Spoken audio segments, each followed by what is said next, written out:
To keep things light and interactive, we are now going to play a little game called Guess the Cause of Loss, where you try to determine whether the damages shown were caused by lightning or high voltage surge. Our first image is showing catastrophic damage to an electrical panel. Do you think that is lightning or surge? We're not keeping score, but feel free to keep track of your own outcomes.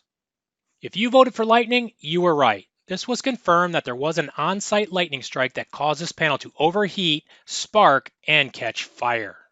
Let's move on to the second one.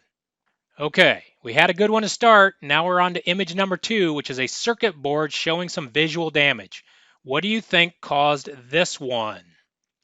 Give you just a moment to make your decision. Lightning or surge?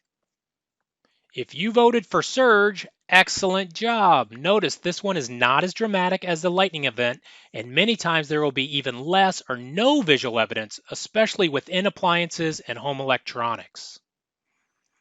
Moving on to image 3, which is showing the remains of an irrigation controller. Is that lightning or surge damage? Go ahead and cast your vote. This was a direct hit by lightning, which is a relatively rare event, but does happen occasionally. If you voted for lightning, take another point.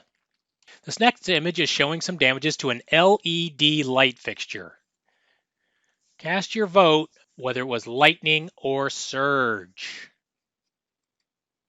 All right, if you voted for surge on this one, you were right. Nice job. Not too dramatic, but a little visual damage. Okay, what do you think about this water heater electrical whip? Was that damaged by lightning or was that high voltage surge? Give you a chance to look at it.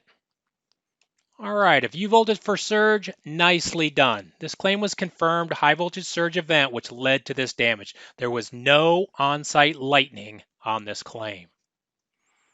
Okay, this last image is a good one and it is showing a fair amount of damages to an electrical disconnect. Do you think that is lightning or do you think that is surge damage? See if you can tell. Okay, that was a trick question. This unit was actually suffering from loose connections, which caused some extreme resistive heating in this high voltage environment. So this was not caused by lightning or surge. So even if you have this photo, you might need some help from a licensed electrician to know the true cause of loss. Be careful. Things can start to look alike sometimes, and during a claim, you can't guess the cause of loss like we just did with our game today. So how did you do? All of our examples in this game had some level of visual evidence, but we need to remember there are plenty of times that there is no visual evidence and all items will have to be tested to determine if they were actually damaged and what the potential cause of loss is. Of course, that makes it almost impossible for an adjuster to make any decisions without